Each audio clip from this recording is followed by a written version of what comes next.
Módulo 4. Identificar as substâncias orgânicas que compõem a célula. Componentes orgânicos. Cerca de 20% da composição de um ser vivo são elementos orgânicos. A maior parte da composição é água, e a menor elementos inorgânicos, como vimos. Temos como componentes orgânicos substâncias formadas a partir de cadeias carbonílicas que apresentam diferentes funções. São as vitaminas, carboidratos, lipídios, proteínas, enzimas e ácidos nucleicos. Vitaminas. O termo vitamina é a denominação empregada para substâncias orgânicas necessárias em pequenas quantidades para as atividades metabólicas de um organismo. Substâncias que o organismo não sintetiza, com exceção da vitamina D. As vitaminas são divididas em duas classes. Clique nas informações a seguir. Hidrossolúveis. As hidrossolúveis, que são as vitaminas solúveis em água. Lipossolúveis. As lipossolúveis, que são as vitaminas solúveis em lipídios. Veja no quadro a seguir as vitaminas, suas funções e principais fontes alimentares. Vitaminas. Onde se encontra? Ação no organismo. A. Retinol. Cenoura, fígado, ovos, leite e derivados. Evita a cegueira noturna e a xeroftalmia. Importante para o crescimento normal das crianças. Essencial para uma pele saudável, para os cabelos, de uma maneira geral, para todos os tecidos epiteliais do corpo. B1. Tiamina. Levedura de cerveja, cereais, queime magra, peixe, fígado, leite. Necessária para as funções específicas do coração e sistema nervoso. Evita o beriberi. B2. Riboflavina. Fígado de cordeiro e de frango, ovos, leite e derivados, pão, vegetais verdes. Necessária para a saúde da pele. Corrige a extrema sensibilidade dos olhos à luz. Essencial para o crescimento e proteção dos tecidos do corpo. B3. Niacinamida. Vaca, amendoim, leite, ovos, bacalhau. Necessária para converter os alimentos em energia. Colabora no sistema nervoso. Combate a falta de apetite. Evita a pellagra. B5. Ácido pantotênico. Frutos secos, cereais, legumes e batatas. Essencial para a fisiologia das suprarrenais, para a saúde do sistema nervoso e para a produção de anticorpos. B6. Carne, vísceras, legumes, bananas, cereais. Importante para a saúde dos dentes e gengivas, vasos sanguíneos, glóbulos vermelhos e sistema nervoso. B8. Biotina. Fígado, rins, chocolate, amendoim. Necessária para a conservação da pele e das membranas mucosas. Importante para o crescimento dos pelos, dos cabelos e das unhas. B9. Ácido fólico. Vegetais verdes, ovos, fígado. Necessário para a produção de glóbulos vermelhos, para o sistema nervoso e peristaltismo. B12. Cobalamina. Carne, peixe, leite, amêijoas, atum. Importante para a formação dos glóbulos vermelhos, preservação da saúde do sistema nervoso e ativação do crescimento das crianças. C. Ácido ascórbico. Pimentas, kiwis, frutos cítricos, morangos, legumes frescos. Essencial para o funcionamento do sistema imunológico, para a absorção do ferro, saúde dos dentes, gengivas e ossos. Fortalece as células dos tecidos e os vasos sanguíneos. D. Peixe, ovos, manteiga. Necessária para fortalecer os dentes e os ossos. Evita o raquitismo. Ativa a absorção do cálcio e do fósforo. E tocoferóis. Óleos vegetais, manteiga, gema, legumes. Importante para a formação e funcionamento dos glóbulos vermelhos, músculos e outros tecidos. K.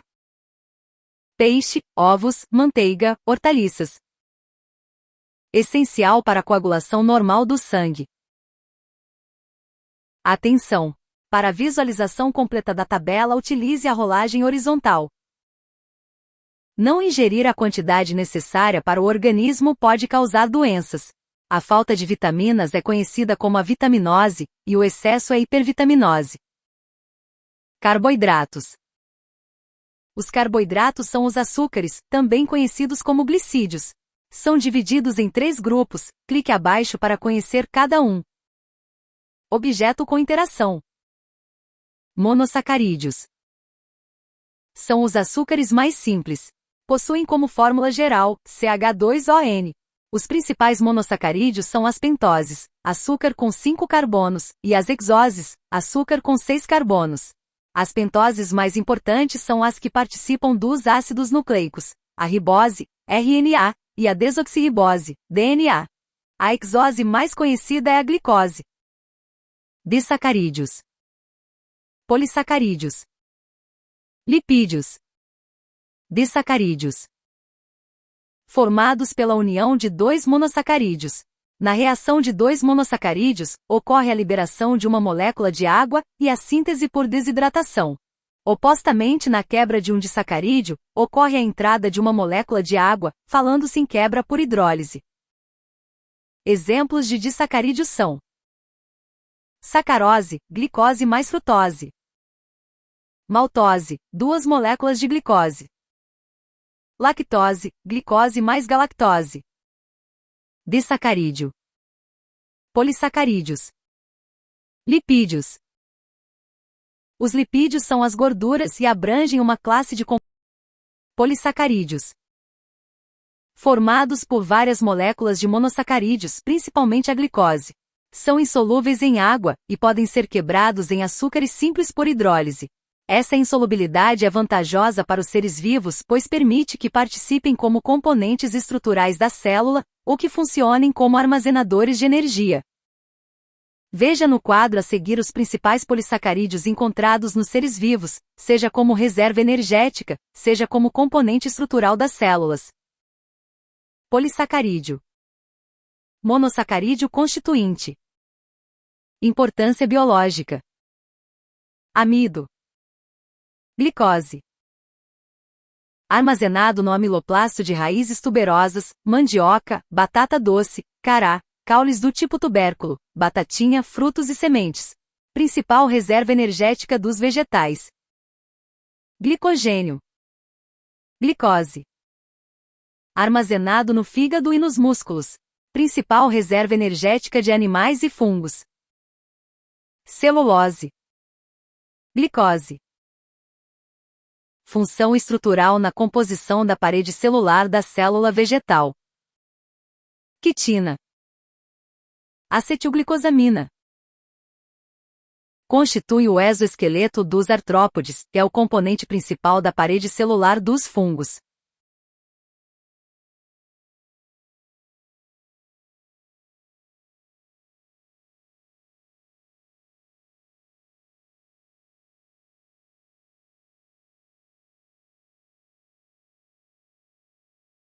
Atenção!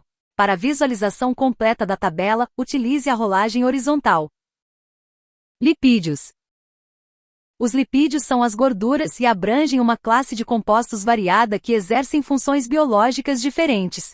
São insolúveis em água e solúveis em solventes orgânicos, como o éter, o benzeno, o álcool e o clorofórmio.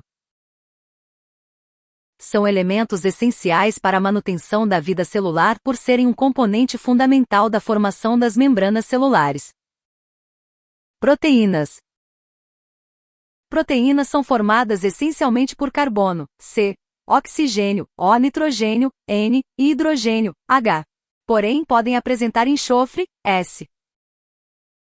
Formadas pela união de aminoácidos, participam da composição de diversas estruturas do corpo dos seres vivos. Possuem função plástica e energética. Veja algumas proteínas que exercem funções importantes para os seres vivos. Clique nas informações a seguir. Enzimas, anticorpos, hormônios.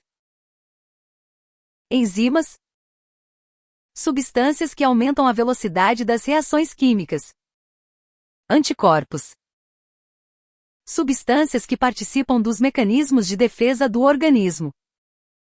Hormônios, como insulina e o glucagon, que atuam diretamente no metabolismo de açúcares.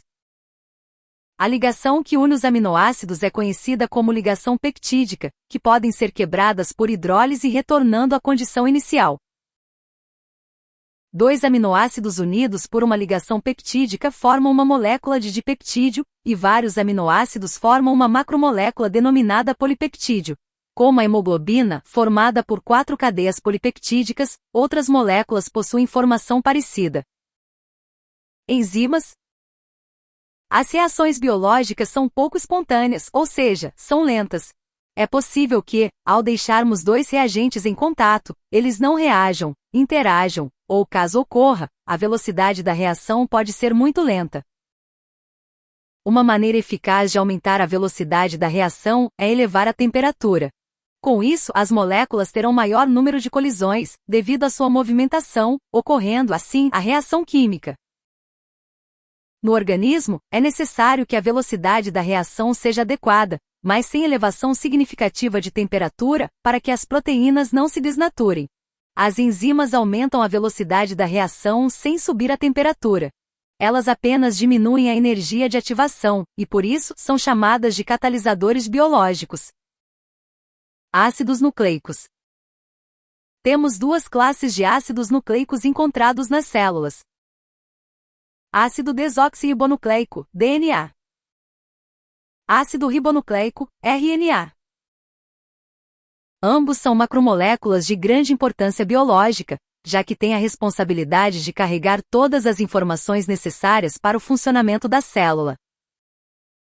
Atenção! Todos os seres vivos têm os dois tipos de ácidos nucleicos. Os vírus, como possuem uma classificação diferente, apresentam somente uma dessas moléculas, RNA ou DNA. Os ácidos nucleicos são formados por hidratos de carbono, do tipo pentose, bases nitrogenadas e ácido fosfórico. A combinação desses elementos forma os nucleotídeos, que são as unidades básicas dos ácidos nucleicos. Temos 5 tipos diferentes de nucleotídeos que se organizam formando as moléculas de RNA ou DNA. A molécula de ácido nucleico é uma estrutura linear de nucleotídeos unidos por ligações fosfodiéster. Essas ligações unem o carbono 3 da pentose ao carbono 5 da pentose seguinte. Temos 2 tipos de pentose que podem ser utilizadas na formação do nucleotídeo. As riboses, quando o açúcar dos nucleotídeos que formam o RNA, e as desoxirriboses, que formam os nucleotídeos do DNA.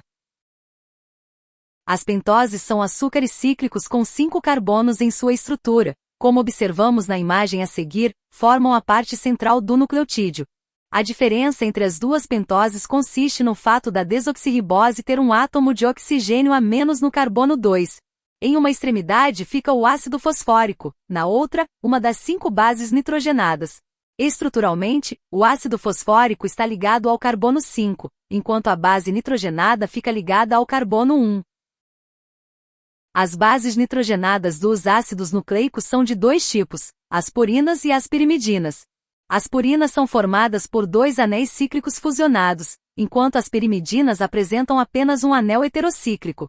No DNA temos as pirimidinas timina, T, e citosina, C, e as purinas são adenina, A, e guanina, G. O RNA tem a uracila, U, no lugar da timina. Quando uma base nitrogenada está ligada a uma pentose sem o fosfato, chamamos de nucleosídeo. Com os 3 elementos juntos, base nitrogenada, pentose e fosfato, temos o nucleotídeo.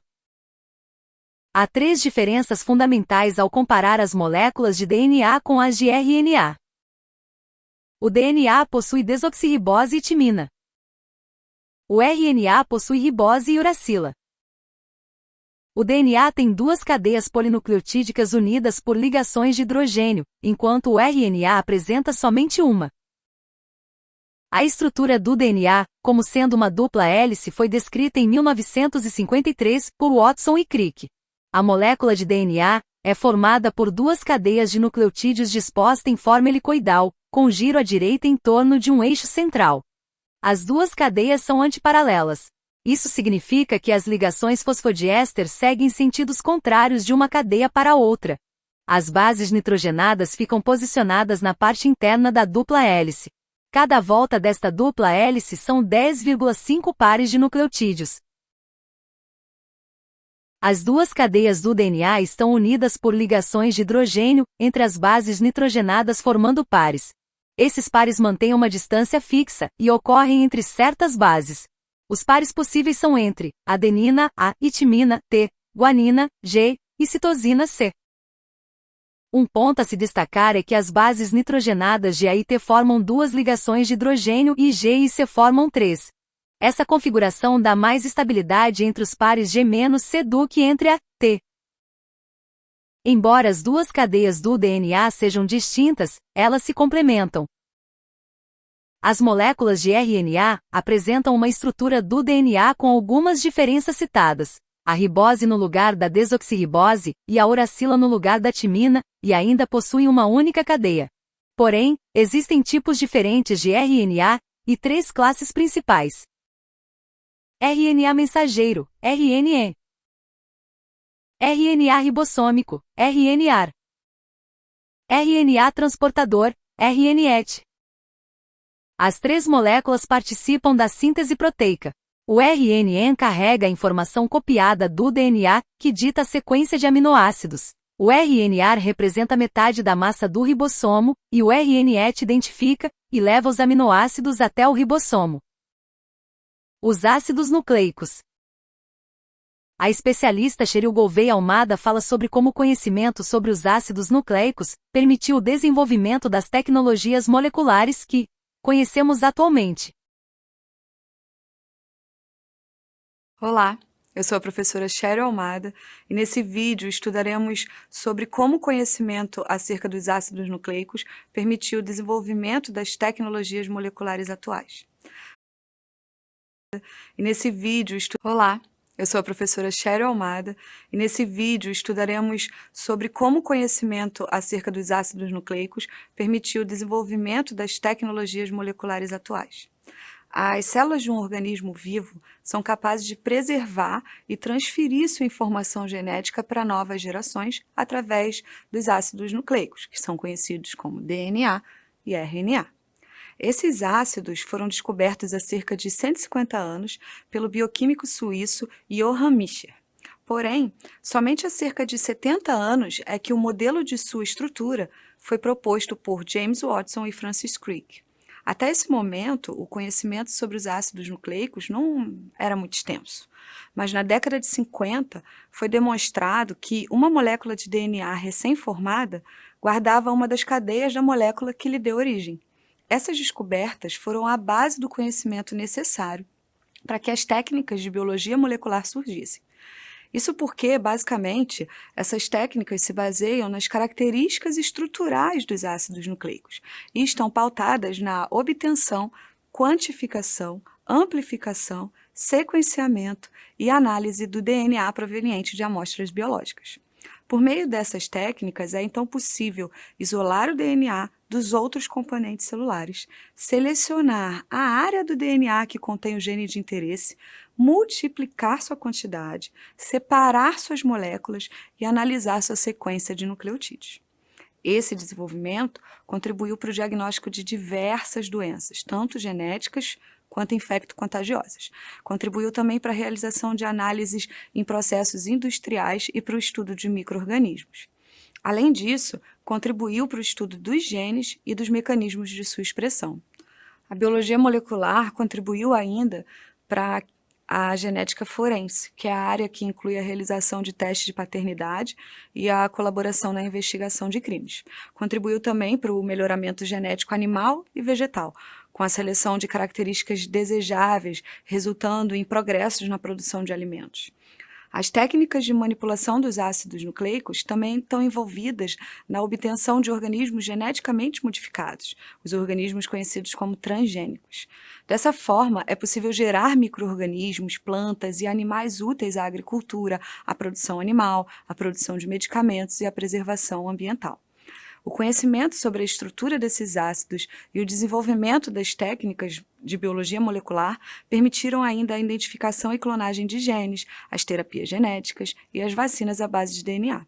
Então, esse progresso conseguido ao longo das últimas décadas levou a novas possibilidades de pesquisa, ao aumento do conhecimento sobre os genes e permitiu avanços em diferentes áreas, como da saúde, da produção animal e da agricultura. Podemos perceber que as técnicas e tecnologias que envolvem os ácidos nucleicos estão muito presentes no nosso dia a dia e englobam diferentes áreas de interesse humano, como os alimentos, o diagnóstico e o tratamento de doenças.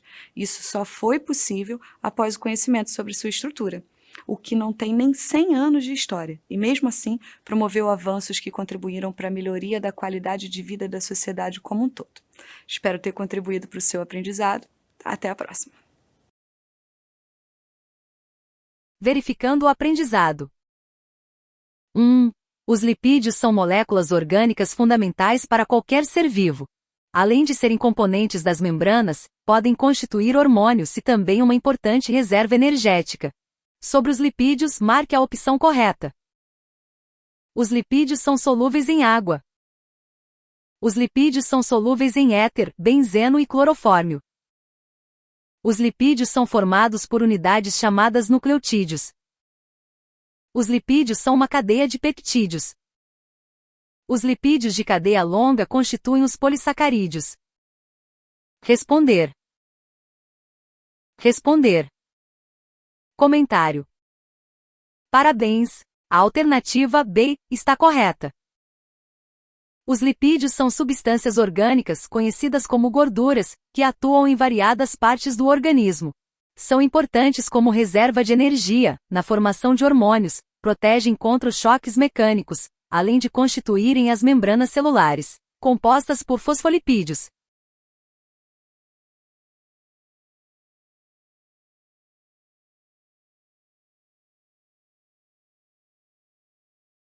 Fosfolipídios. 2. Amido e celulose são dois carboidratos importantes para o reino vegetal. Ambos são sintetizados pela própria planta a partir da fotossíntese. Enquanto o amido tem a função de reserva de energia, a celulose tem a função estrutural na parede celular, além de ser o mais abundante na natureza. Sobre amido e celulose, podemos afirmar que são monossacarídeos, disacarídeos, trissacarídeos, oligosacarídeos, polissacarídeos. Responder.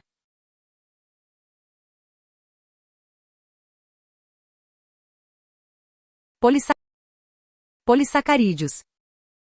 Comentário. Parabéns! A alternativa I está correta. Os polissacarídeos são moléculas formadas por mais de 10 monossacarídeos. Como exemplo podemos citar o amido, o glicogênio e a celulose. Avalie este módulo. Conclusão. Considerações finais. Aprendemos que as células possuem estruturas de complexidade variável que têm condições de sustentar os processos necessários para a vida, sendo assim a menor unidade que um ser vivo pode ter, tendo como principal parâmetro a individualização do material genético por um envoltório nuclear. As células são classificadas em procarióticas e eucarióticas. Entre as eucarióticas, distinguimos as células de acordo com a presença e as características de uma parede celular em célula animal, vegetal ou fúngica. Observamos também que os vírus não conseguem manter todos os processos sozinhos, sendo então classificados separadamente das células, já que dependem da estrutura celular para se reproduzirem. Além disso, vimos que as questões sobre a origem da vida são dúvidas muito antigas que sempre intrigaram a humanidade, e muitas teorias foram propostas ao longo do tempo na tentativa de explicá-la. Observamos ainda que a água é um componente importante da constituição celular, que contribui para os processos fisiológicos dos organismos, e que os componentes orgânicos e inorgânicos fazem parte da estrutura celular e de funções no metabolismo. Podcast. Agora, a especialista Sheryl Gouveia Almada encerra o tema falando sobre deficiências de vitaminas e como excesso ou carência de vitaminas podem ser prejudiciais à saúde.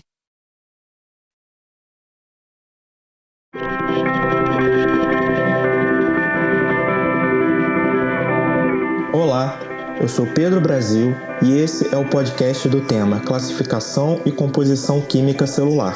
A professora Sheryl Almada, doutora em saúde coletiva, vai responder algumas perguntas para a gente, falando especificamente sobre vitaminas. Professora, a primeira pergunta é a seguinte: o que são vitaminas? Bom, as vitaminas são compostos orgânicos que são necessários ao bom funcionamento do corpo de todos os animais, incluindo os seres humanos, é claro.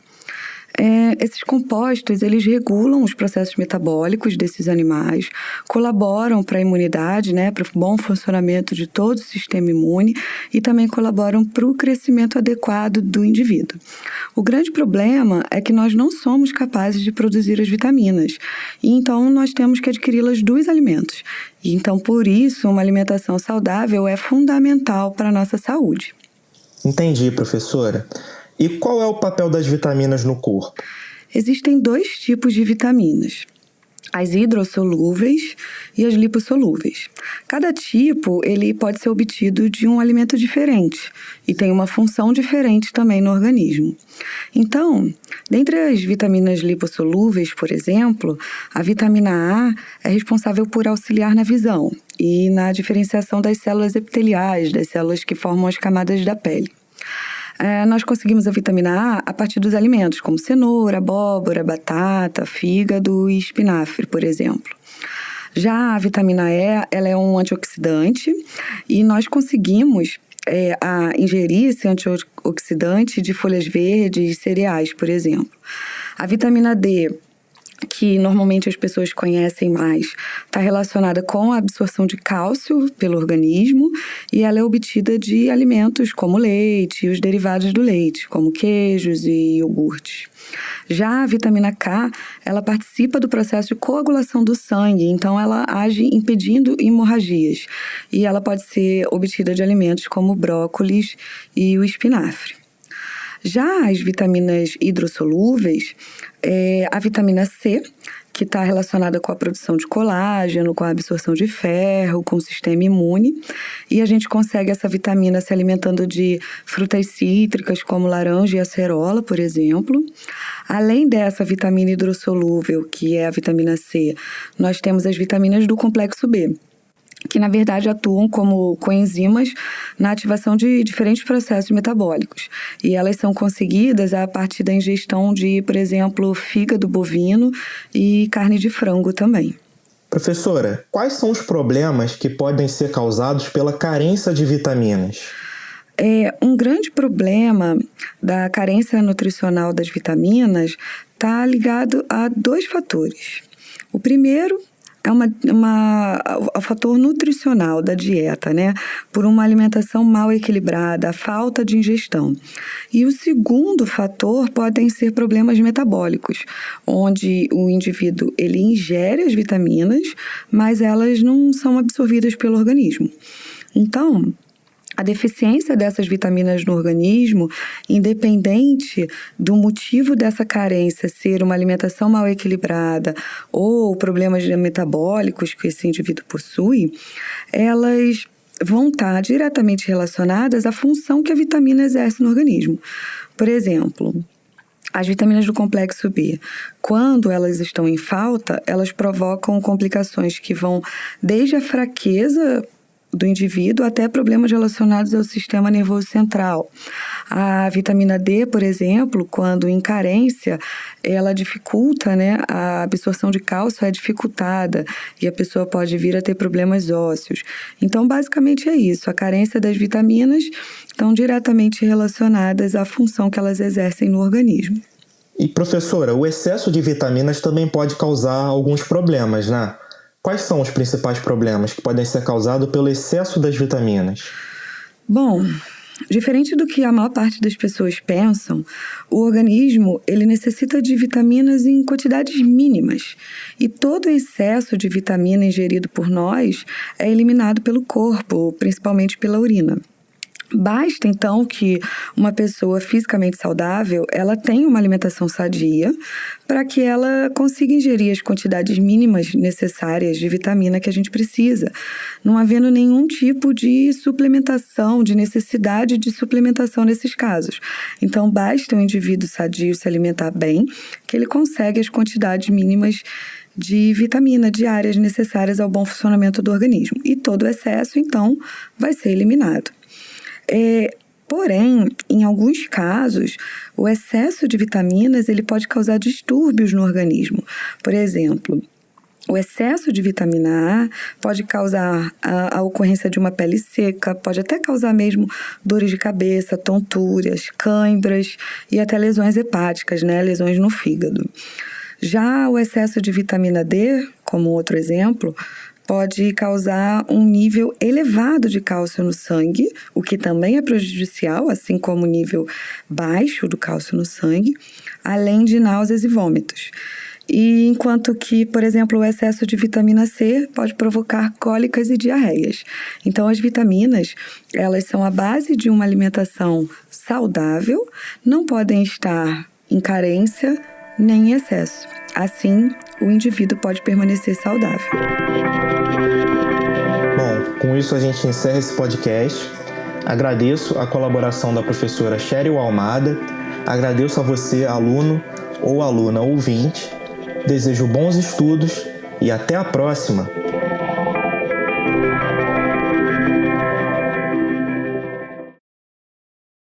Explore mais. Busque o vídeo Origem da Vida na Terra, no canal da Khan Academy Brasil no YouTube. Leia o artigo Organelas citoplasmáticas também da Khan Academy.